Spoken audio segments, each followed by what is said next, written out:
You crack open your shell in a dark, cozy nest hidden inside a tree cavity. Your first sensation is a symphony of chirps from your siblings as they squirm all around you. Welcome to the world, tiny fluffball. You're about the size of a cherry, weighing less than an ounce, and already you've got competition. Your eyes aren't even open yet, but you can feel your brothers and sisters pushing against you, all of you desperately stretching your necks up whenever you hear mom or dad approaching the nest. The feeding frenzy begins. Your parents fly in with food, and suddenly it's like a mini battle royale. Whoever screams loudest and stretches highest gets the prize. A delicious glob of half-digested seeds, straight from your parents' crop. Yum! You quickly learn to thrust your beak up higher than your siblings, opening your mouth wider than seems physically possible. Your neck muscles develop faster than anything else, because if you don't reach that food first, you don't eat. Talk about brutal competition right from day one. By week 2, your eyes crack open for the first time. Surprise! The world isn't actually pitch black. You see your siblings, 4 miniature versions of yourself, all pink and wrinkly with patchy fuzz instead of feathers. You're all crammed together in a space barely bigger than a coffee cup. Personal space? Never heard of it. At 3 weeks old, you're starting to look less like a naked alien and more like an actual bird. Your feathers are coming in. Vibrant greens, yellows, oranges, or pinks depending on what kind of lovebird you are. Those colors will eventually make you look adorable, but right now you're in that awkward teenage phase where half your body has bright feathers and half still shows your embarrassing baby skin. Not exactly your most photogenic moment. Your parents are still bringing you food, but now they're teaching you to crack seeds on your own. Learning to use your beak properly is harder than it looks. You drop more seeds than you eat, and your siblings have no problem stealing your leftovers. Every meal is basically a training session for your jaw muscles. Crack, drop, try again.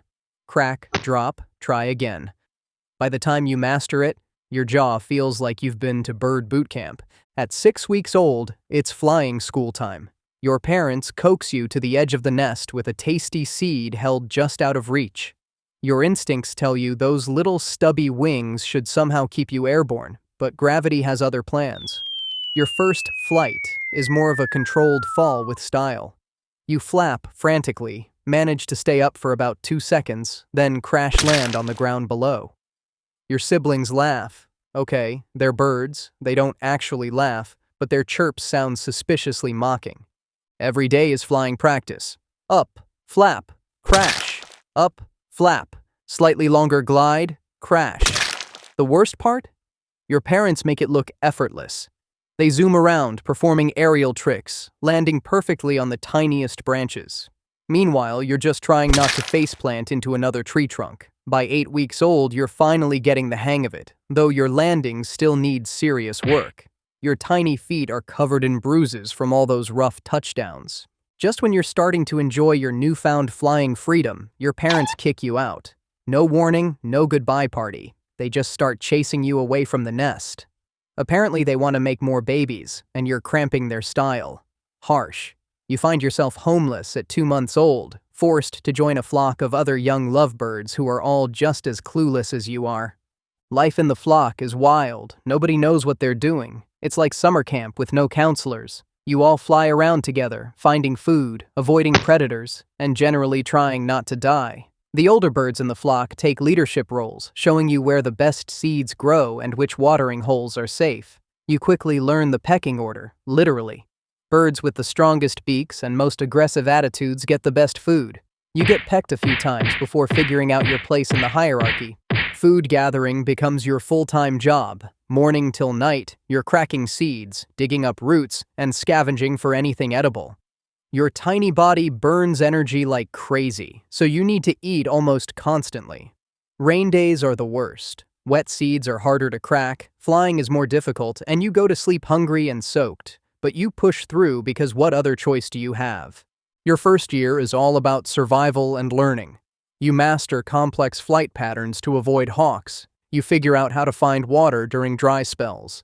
You learn which seeds give you stomach problems and which ones taste the best. Your vibrant colors fully develop, making you look like a flying rainbow. Then spring arrives, and suddenly something feels different. You start noticing other lovebirds in a whole new way. That one over there with the particularly shiny feathers? Suddenly very interesting. Your body fills with an urge to show off. You start doing extra loops and twirls during flight, puffing your chest feathers whenever a potential mate flies by, and practicing your sweetest songs when nobody's watching. Finding a mate isn't just about good looks, it's about proving you're a competent partner. You gather small twigs and present them as gifts. You demonstrate your seed-cracking prowess. You show off your flying skills with increasingly dramatic aerial displays. It's exhausting, especially when your presents get rejected. That cute lovebird you've been eyeing just tossed your carefully selected twig off the branch without even looking at it. Ouch. After several rejections and awkward courtship fails, you finally meet your match. Another lovebird who actually appreciates your twig-gathering abilities and doesn't mind your slightly lopsided flight pattern. You bond through a series of intimate rituals, feeding each other, preening each other's feathers, and sitting so close together that your bodies touch. This isn't just a seasonal fling. Lovebirds mate for life. Talk about pressure to choose the right partner.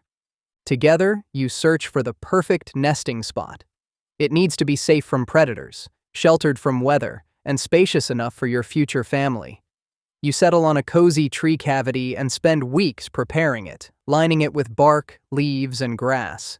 Your mate is particularly picky about the arrangement, making you rearrange things constantly. You bring a leaf, they move it 3 inches to the left. You bring a piece of bark, they decide it belongs on the opposite side. Interior decorating as a lovebird is an exercise in patience.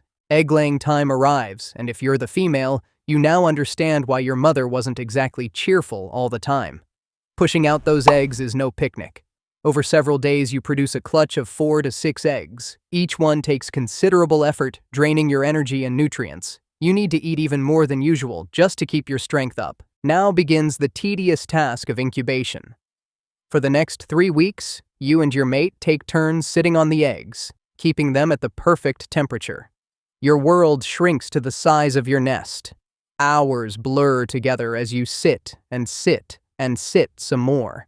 The only excitement is the brief changeover when your mate returns and you can stretch your wings for a quick food run before it's your turn to sit again. Finally, the eggs begin to hatch.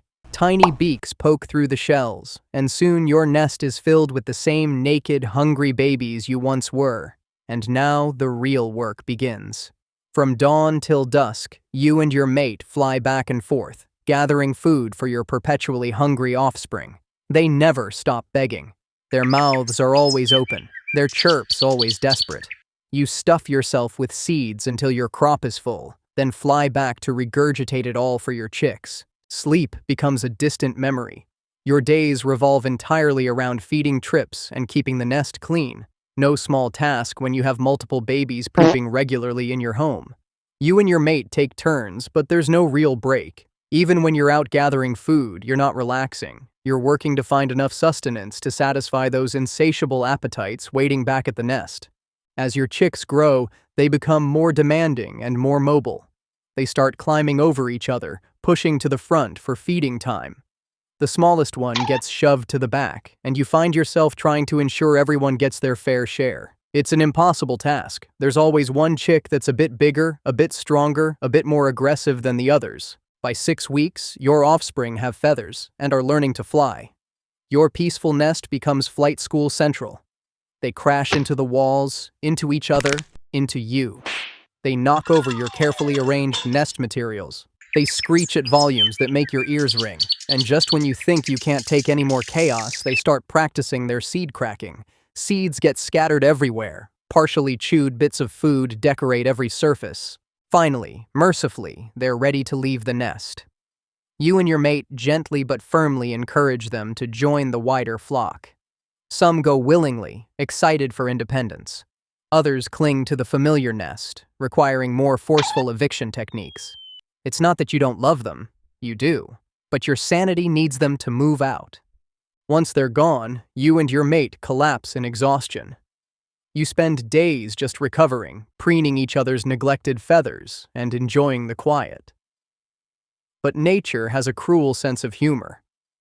Just as you're settling into post-parenting bliss, your body signals it's time to do it all over again. That's right. Lovebirds can raise multiple broods per year. Your mate is already bringing in fresh nesting material with that look in their eye.